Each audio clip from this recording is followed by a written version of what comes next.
wathabatu ala taati llahi ba'da Ramadhan, na huu msimamo wa kufanya ibada, huu msimamo wa uchamungu baada ya kumalizika mwezi mtukufu wa Ramadhan. Hii ni dalili kwa mu'min na muislamu ala sidqi ibadati Ramadhana wa sihhatiha, juu ya kwamba ibada yake ya Ramadhani ilikuwa ni ya kweli na imekubalika kwa Allah jalla fi'ala. Muislamu yoyote ambaye ndani ya Ramadhani alikuwa ni mcha Mungu, ndani ya Ramadhani alikuwa anasoma Qur'an, ndani ya Ramadhani alikuwa anafanya ibada na kuomba dua mbalimbali, na baada ya kumalizika mwezi wa Ramadhani bado yuko na msimamo wake juu ya ibada na ucha Mungu, hii ni dalili na ishara ya kuonyesha ya kwamba funga yake ndani ya mwezi wa Ramadhani ilikuwa ni ya kweli na imekubalika na Allah jalla fi'ala. Lakini kinyume chake, yule ambaye alikuwa ndani ya mwezi wa Ramadhani kana taqiya, alikuwa anaonyesha ni mcha Mungu, wa kana yaqra'u al-Qur'an, alikuwa akisoma Qur'an, wa kana yasumu, na alikuwa akifunga, wa kana yad'u Allah, alikuwa akimuomba Allah. Ama baada ya Ramadhani kumalizika, yule bwana ameamua kuiacha ibada, yule bwana ucha Mungu umemkimbia, yule bwana nyumba za Allah amezihama na amezipa talaka. Hii ni dalili inaonyesha ya kwamba funga yake haikuwa ya kweli na ibada zake hazikuwa za kweli mbele ya Allah jalla fi'ala.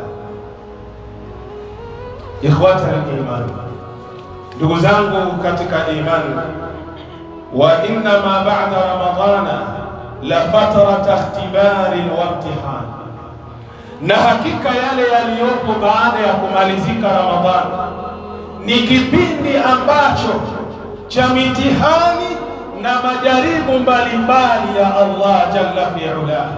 Yubtala fiha sadiqu radhibu fi ta'ati almu'athir laha. Baada ya kumalizika Ramadhani, hiki kipindi ambacho tuko ndani yake, kila Muislamu aliyefanya ibada na kusimama imara katika Ramadhani anapewa mtihani. Baada ya kumalizika Ramadhani anaangaliwa, je, ibada yake ilikuwa ni ya kweli, na ile ibada aliyokuwa akiifanya, je, ilikuwa inamuathiri, je, ilikuwa inambadilisha yale maovu aliyokuwa nayo kabla. Huu ni mtihani kila mmoja anapewa na Allah jalla fi'ala, bithabatihi alaiha. Kipindi hicho anapewa mtihani, aangaliwe, je, ana msimamo katika zile ibada ambazo alizokuwa akizifanya ndani ya mwezi wa Ramadhani. Lengo ni nini? Liyatamayaza an dhaifi nafsi almaghlubi min shaytanihi.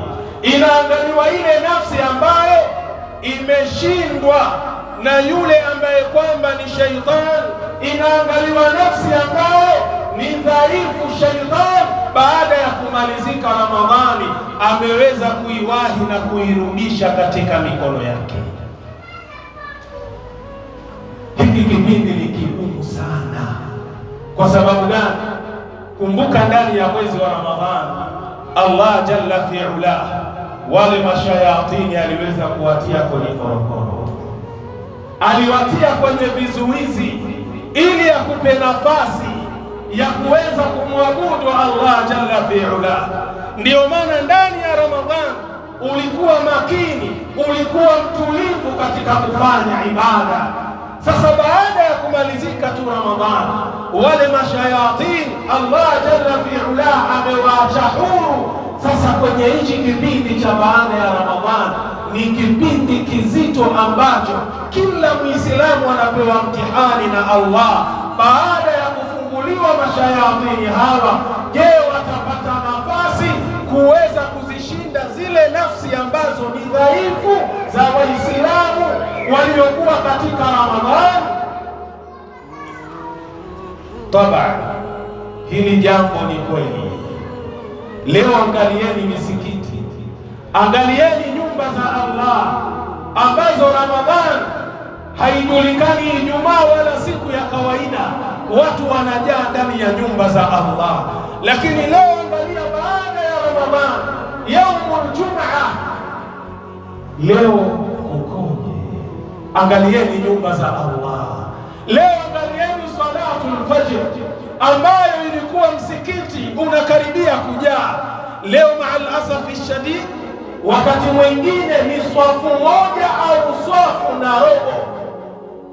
Wako wapi wale Waislamu wa Ramadhani waliokuwa wakijaza msikiti katika salatul fajr? Aina wako wapi?